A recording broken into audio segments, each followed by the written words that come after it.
प्रभु आज जो press conference रखी गई है, क्या मुद्दे पे रखी गई है और क्या है उसका उद्देश्य?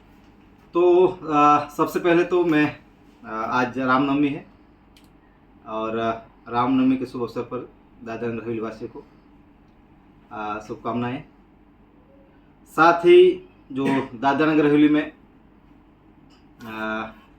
मेरे चुनाव लड़ने को लेकर जो एक कन्फ्यूजन हुआ है या फिर जो असमंजस में चल रहा है, उस चीज़ को खुलासा भी करने वाला हूँ थोड़ा सा बहुत। जैसे कि चुनाव प्रक्रिया शुरू हुई उससे पहले ही एक यहाँ पर ये हुआ कि मैंने कहा था कि चुनाव इस बार 2024 लोकसभा चुनाव है उसमें मैं नहीं लड़ूंगा, ऐसे करके मैंने बात की थी। तो ये आपके चैनल के माध्यम से ये जो बातें हमारे जो समर्थक है, जो कांग्रेस पार्टी के जो कुछ लोग साथी हैं, जो मेरे चाहक है या प्रदेश की जो जनता है, वहाँ तक ये बातें पहुँचाना चाहता हूँ आपके चैनल के माध्यम से। तो उस समय जो मैंने कहा था कि ये जो दादरा नगर हवेली की जो सीट थी हमारी, इंडिया गठबंधन को लेकर सीट थी, ऐसा सुनने में हमें आया था। और ये यहाँ पर हमारे, जैसे आप सबको पता है कि यहाँ पर शिवसेना से हमारे सांसद थे कलाबेन डेलकर जी। फिर जैसे ही मैंने इस बात को कहा कि भाई मैं इस बार चुनाव नहीं लड़ूंगा, क्योंकि मुझे इसकी जानकारी सूत्रों से मिली थी, तो उस बेस के ऊपर मैंने कह दिया था कि भाई जब इंडिया गठबंधन की सीट है तो मेरा लड़ने की बात ही नहीं आती थी। तो उस बेस के ऊपर मैंने मेरा स्टेटमेंट रखा था कि चुनाव में नहीं लड़ूंगा। उसके बाद कुछ दिनों के बाद ही जो वर्तमान सांसद कलाबेन डेलकर ने बीजेपी ज्वाइन की और उनका नाम प्रत्यक्ष तौर पर घोषित किया गया। फिर नया समीकरण बना, और जैसे ये नया समीकरण बना वैसे ही मैंने फिर यहाँ पर जो मेरे समर्थक और बहुत से दादरा नगर हवेली में जो मुझे चाहने वाले अलग अलग पार्टी विचारधारा से जुड़े लोग भी कह रहे कि भाई प्रभु अभी तो कलाबेन बीजेपी में है, तो अभी तो आपको चुनाव लड़ना ही पड़ेगा, कांग्रेस आपको ही चुनाव लड़ना पड़ेगा। ये बहुत सारे 8-10-15 दिन तक चला। फिर मैंने सभी कार्यकर्ताओं की भावनाओं को ध्यान में रखते हुए मैंने दोबारा स्टैंड लिया कि चलो भाई, मैं दोबारा ये जो प्रदेश में जो परिस्थितियाँ खड़ी हुई है, वो परिस्थितियों को देखते हुए मैं दोबारा चुनाव लड़ने की मैंने बात की। और जो भी चुनाव लड़ने की बात की मैंने, वो सारी चीज़ें मैंने हमारे ऑल इंडिया कांग्रेस कमेटी के जो AICC हमारे जो प्रभारी है और जो भी आला कमान है हमारे, वहाँ तक मैंने मेरी बात पहुँचाई। और जहाँ भी जो भी चीज़ें देनी होती है, सबमिट करनी होती है, मैंने बात की कि मैं चुनाव लड़ना चाहता हूँ और मुझे 2024 का प्रत्याशी बनाया जाए। ये चला 8-10 दिन का प्रोसेस चला। उसके बाद जो स्क्रीनिंग कमेटी और जो हमारी ऑल इंडिया कांग्रेस कमेटी जो प्रोसेस होती है, वो प्रोसेस में सारी चीज़ें चली गई। और जैसे आप सब जानते हो कि हमारे जो वर्तमान में जो दादरा नगर हवेली कांग्रेस कमेटी की ओर से और ऑल इंडिया कांग्रेस कमेटी द्वारा अजीत माहला जी को टिकट दी गई है। तो उसका मैं स्वागत करता हूं। ऑल इंडिया कांग्रेस कमेटी ने जो प्रत्याशी बनाया है उसका मैं स्वागत करता हूं।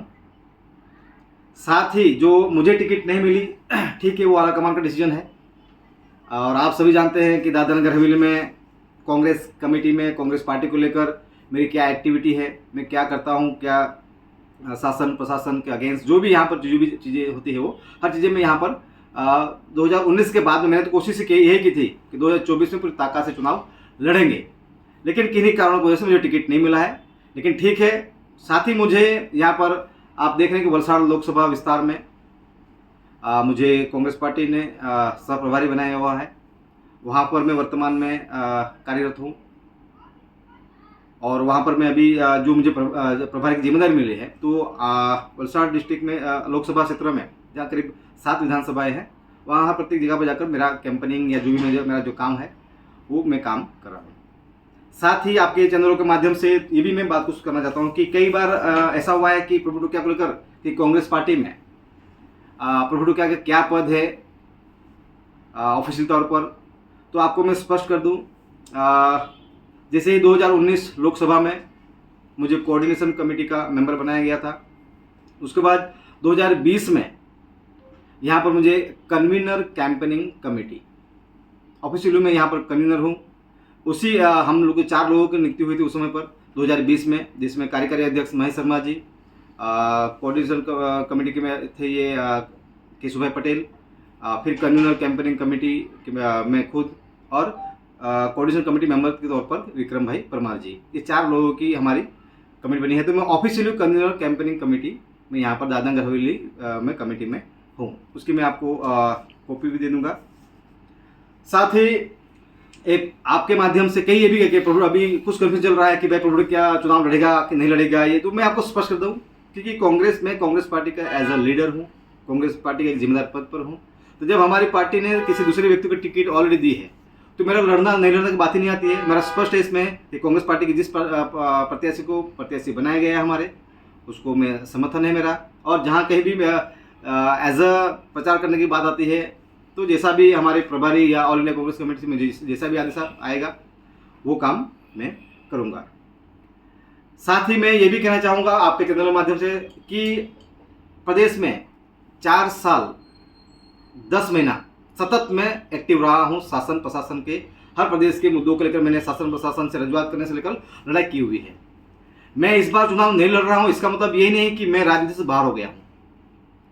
कांग्रेस पार्टी की मैं एक ही टिकट आती है तो एक व्यक्ति को टिकट ऑलरेडी दी है, तो मैं पार्टी के जिम्मेदार व्यक्ति हूँ। तो 2024 चुनाव के बाद भी जो मेरे चाहने वाले लोग हैं, जो मेरे प्रशंसक हैं, जो मेरे फॉलोअर्स जो साथी है, तो जैसे ही चुनाव खत्म होता है वैसे ही मैं मेरी जिम्मेदारी प्रदेश में लेगा, क्योंकि चुनाव के बाद जो समस्याएं प्रदेश में आने वाली है, जो चुनौती आने वाली है, वो बहुत बुरी तरह से यहाँ पर माहौल होने वाला है। उसके बाद भी ये जो अभी जो चुनाव में जो साथी लड़ रहे हैं, तैयारी कर रहे हैं, जैसे मैंने कल देखा, कल भाजपा की यहाँ पर मैंने नामांकन का रैली का कार्यक्रम देखा, तो पूरे ताम झाम के साथ पूरा एक माहौल बनाकर नामांकन करने गए। बहुत अच्छी बात है, हर पार्टी के उनका होना चाहे। लेकिन जब ये लोग जब चुनाव में नामांकन करने के लिए ताम झाम से जा रहे हैं, पूरी ताकत लगाकर, पूरे उनके समर्थक, उनके लोग, उनके कार्यकर्ता सब पूरे एक्साइटमेंट के साथ, पूरे झुंड के साथ निकल आते हैं, लेकिन जब प्रदेश की समस्या, जब प्रदेश की जनता पर तकलीफ आती है, जब उनको समस्या आती है, तब चुनाव जीतने के बाद ये कार्यकर्ता, ये बड़े जो ताम झाम और जो पूरे जितने बहुत सारे पूरे गांव में, भाजपा में जितने भी गांव में लीडर थी, वो सब कल की स्टेटमेंट दिखे।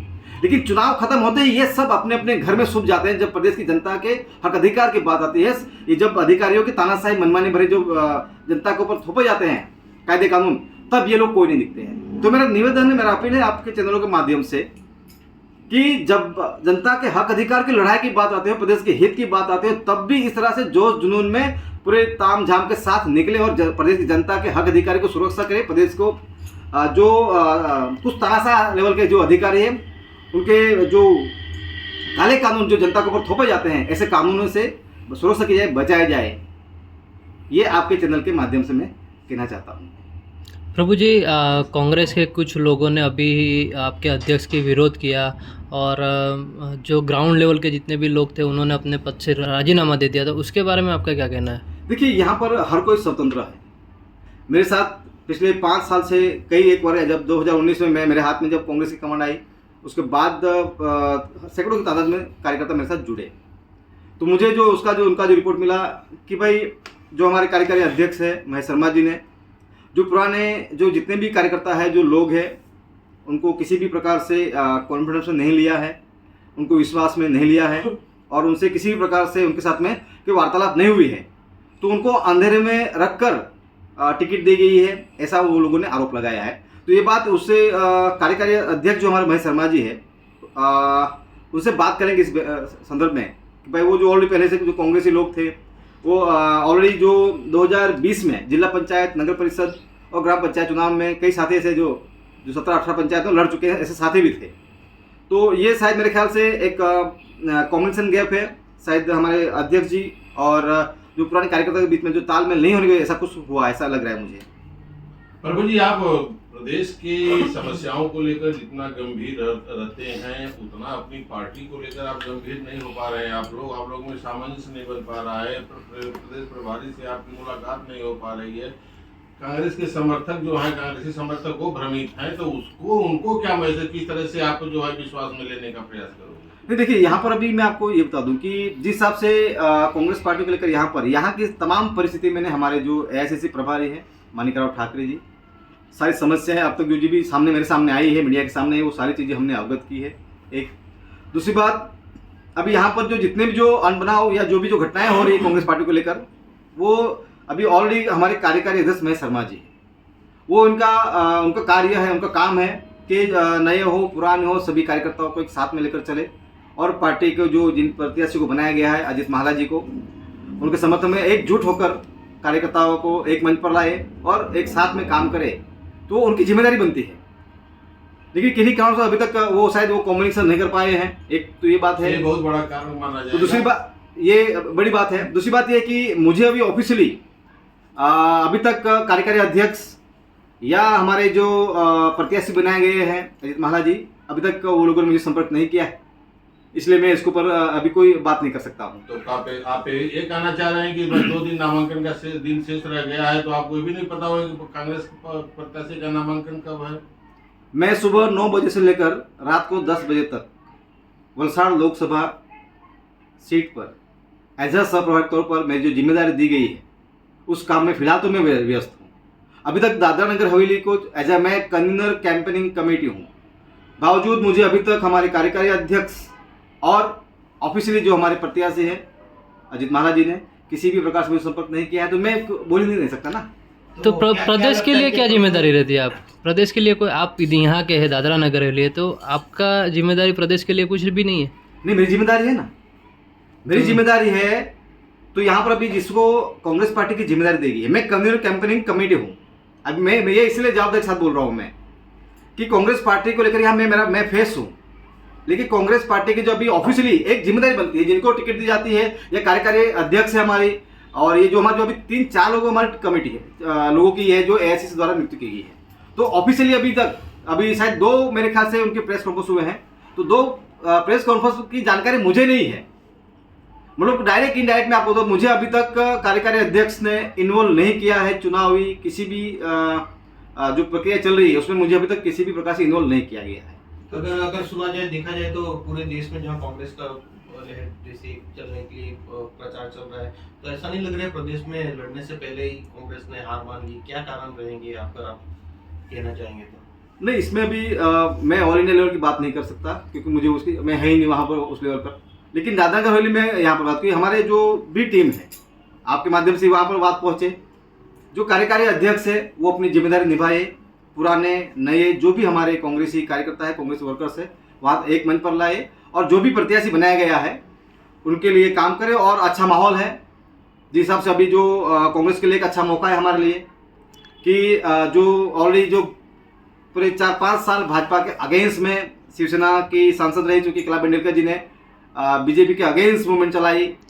बीजेपी के अगेंस्ट के साथ साथ में एडमिनिस्ट्रेशन का जो एंटी माहौल है, साथ में बीजेपी का जो एंटी माहौल है, ये 2-3 प्रकार से कांग्रेस को फायदा मिल सकता है। देखिए उसके लिए हमें कांग्रेस पार्टी का कहीं न कहीं direct all India Congress committee के जो हमारे प्रभारी है मानिकराव ठाकरे जी खुद इसकी संज्ञान लेकर इस चीज़ को मैनेज करे तो काफ़ी अच्छा हम परिणाम यहाँ पर ला सकते हैं। आप पिछला चुनाव आपने उनकी नेतृत्व में लड़ा था और इस बार देखा जा रहा है कि कोई कमेटी नहीं है, कोई मतलब एक स्ट्रक्चर होता है, बेसिक स्ट्रक्चर, वो भी नजर नहीं आ रहा है कांग्रेस पार्टी में। कि इतनी कमजोर है प्रदेश में कांग्रेस, क्या कहना चाहिए? नहीं, कई बार क्या होता है कि कांग्रेस पार्टी कमजोर नहीं है।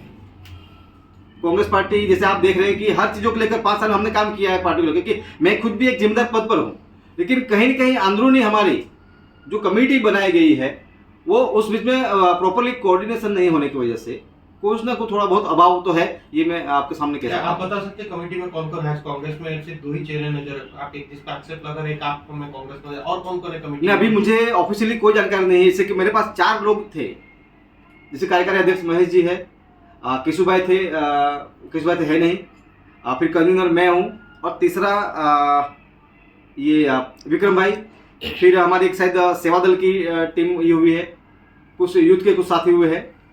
ये 2-3 चीजें सामने है हमारे सामने में कि इधर स्ट्रक्चर बना हुआ है। आप कहना चाह रहे हैं 3 दिनों से कांग्रेस चल रही है प्रदेश में? हाँ, 3-4 लोगों से अभी यहाँ पर, बाकी ऑफिशियली कौन है क्योंकि इसकी पूरे एग्जीक्यूटिव कमेटी वो भी तीनों में भी कोऑर्डिनेशन नहीं है।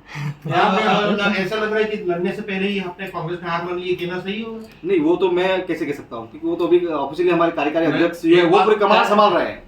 चुनाव प्रक्रिया की, चुनाव को लेकर सारी जो जिम्मेदारी है वो कार्यकारी अध्यक्ष की होती है। वो अभी वो पूरा कमांड वो संभाले हुए हैं, तो उसमें अभी कैसी क्या तैयारी है वो तैयारी पे मुझे अभी उसकी जानकारी नहीं है। तो क्या इस चुनाव में आपको प्रदेश का कार्यभार सौंपने के बजाय बल्कि आपको पड़ोसी राज्य में भेज दिया गया चुनाव प्रचार के लिए? क्या इसमें भी कोई चाल मार रहे हैं क्या आप हाईकमान? नहीं, देखिए क्या होता है, ये रिजर्व सीट है या ये आदिवासी विस्तार है पूरा, तो इस पट्टे पर मैं काम करता हूँ, सोशली भी मैं फुल एक्टिव हूँ। तो गुजरात में भी अच्छा मैं ये पूरे आदिवासी पट्टे पर मैं काम करता हूँ, ट्राइबल मूवमेंट के ऊपर। तो प्रभु टोकिया का कहाँ कैसा क्या वजूद है, तो कांग्रेस पार्टी जहाँ भी, मैं तो कांग्रेस पार्टी का व्यक्ति हूँ, पार्टी जहाँ जवाबदारी मुझे देगी वहाँ मैं काम करने के लिए तैयार हूँ। और वह आदिवासी विस्तार में मेरी इस पट्टे पर अच्छी पकड़ है, अच्छे संबंध है पर्सनल सामाजिक मन से भी, तो उसका फायदा पार्टी को मिले, और तो वो पार्टी उस हिसाब से पार्टी जवाबदारी है, मुझे सब प्रभारी की जिम्मेदारी आपकी है। बात में विरोधाभास दिखाई दे रहा है प्रभु जी कि एक तरफ जहां आप जो है कांग्रेस हाईकमान को कांग्रेस को जिताने की है, तो ये जो फैक्ट है वही बता रहा हूँ कि कांग्रेस पार्टी के कार्यकारी अध्यक्ष ने अभी तक मुझे चुनाव प्रक्रिया को लेकर मुझे किसी भी प्रकार की जानकारी नहीं दी है। तो इतनी अब जब ग्राउंड लेवल पे आपके अध्यक्ष के खिलाफ में जब इतना विरोध चल रहा हो, तो ऊपर आला कमांड को ये बात पता ही नहीं है कि मतलब रिपोर्ट कैसे जाता है, किससे करती है, और किस तरीके से कांग्रेस यहाँ पे मतलब यहाँ पे तो अपाहिज की भूमिका में कांग्रेस नजर आ रही है। अब तक हमारे लेवल पर प्रदेश की कांग्रेस पार्टी को लेकर जो भी चीजें हैं वो हमारे लेवल पर, मेरे स्तर पर ऑल इंडिया कांग्रेस कमेटी और हमारे प्रभारी को वहां तक सारी चीजें पहुंचाई है, जानकारी दी है। बाकी फर्दर उनके ऊपर क्या निर्णय लिया है वो तो आला कमान का है, लेकिन हमने हमारे यहाँ जो भी घटनाएं बन रही है वो सारी चीजें हम ऊपर बता रहे हैं उचित के लेकर। धन्यवाद।